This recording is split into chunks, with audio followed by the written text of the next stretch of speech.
किसी घर के चिराग को बुझने नहीं दूंगा, बेटे को याद कर भावुक हुए एमएलए ईश्वर साहू। दंगे में हुई थी पुत्र की मौत, 7 बार के विधायक पर भारी, 5वीं पास मजदूर। बीजेपी उम्मीदवार ईश्वर साहू ने कृषि मंत्री रविंद्र चौबे को हराया। छत्तीसगढ़ विधानसभा चुनाव में बीजेपी ने 90 सीटों में से 54 सीटों पर जीत दर्ज की है, जबकि कांग्रेस के खाते में 35 सीटें आई हैं।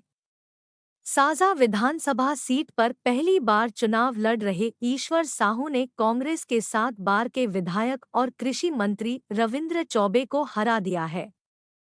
छत्तीसगढ़ विधानसभा चुनाव में बीजेपी ने शानदार जीत हासिल की है। बीजेपी ने 54 सीटों पर जीत दर्ज की है और भूपेश बघेल को सत्ता से बाहर का रास्ता दिखा दिया है। सूबे में कांग्रेस को सिर्फ 35 सीटों पर जीत मिली है। भूपेश बघेल सरकार के कृषि मंत्री रविंद्र चौबे को हार का सामना करना पड़ा है। उनको पहली बार चुनाव मैदान में उतरे बीजेपी के उम्मीदवार ईश्वर साहू ने हराया है। रविंद्र चौबे 7 बार विधायक रह चुके हैं। चलिए आपको पहली बार विधायक बने ईश्वर साहू के बारे में बताते हैं। दंगे में मारा गया बेटा, बीजेपी ने दिया टिकट। ईश्वर साहू सूबे की राजधानी रायपुर से 110 किलोमीटर दूर बिरनपुर के रहने वाले हैं। वो मजदूरी करते हैं। ईश्वर साहू के बेटे भुवनेश्वर साहू की मौत सांप्रदायिक हिंसा में हुई थी। इसके बाद बीजेपी ने चुनाव में ईश्वर साहू को उम्मीदवार बनाया। बीजेपी नेता अमित शाह ने ईश्वर साहू के लिए प्रचार किया था।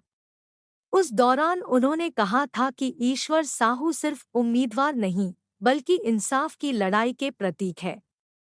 जनता ने ईश्वर साहू का साथ दिया और अब ईश्वर विधानसभा पहुंच गए हैं। परिवार ने ठुकराया था आर्थिक मदद। साजा विधानसभा क्षेत्र में अप्रैल 2023 में सांप्रदायिक हिंसा हुई थी। मीडिया रिपोर्ट्स के मुताबिक एक स्कूल में मारपीट की घटना के बाद सांप्रदायिक हिंसा फैल गई थी। इस हिंसा में 3 लोगों की मौत हुई थी, जिसमें ईश्वर साहू के बेटे भुवनेश्वर साहू भी थे। सूबे की कांग्रेस सरकार की तरफ से परिवार को सरकारी नौकरी और 10 लाख रुपए आर्थिक मदद का ऐलान किया गया था। हालांकि परिवार ने इसे लेने से इनकार कर दिया था। मजदूरी करते हैं ईश्वर साहू। नामांकन हलफनामे के मुताबिक ईश्वर साहू ने बिरनपुर प्राइमरी स्कूल से पढ़ाई की है। वो 5वीं पास है। उनके बैंक अकाउंट में 16 लाख रुपए हैं। ये पैसे उनको बेटे की मौत के बाद चंदे के तौर पर मिली थी। हलफनामे में ईश्वर साहू ने खुद को मजदूर बताया है।